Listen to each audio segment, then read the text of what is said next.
Pull-up aniline leather, with its unique look and feel, is a true mark of craftsmanship. But how is it made?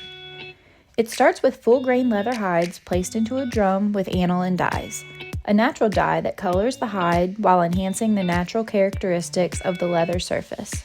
Next, a blend of natural oils and waxes are rolled onto the leather, penetrating deep into the hide. Additional aniline dyes can then be sprayed on to help balance the color as needed. These oils and waxes are what give the pull-up its ability to change color. When you stretch or bend the leather, the waxes and oils are temporarily shifted, which lightens the leather's color in those areas. As the leather settles back, the color deepens again, but it often retains a lighter tone in the areas that were stretched. Our restoration collection is where you can find an assortment of beautiful pull-ups. For those who are after a worn-in look on day one, we offer the Restoration Distress Collection.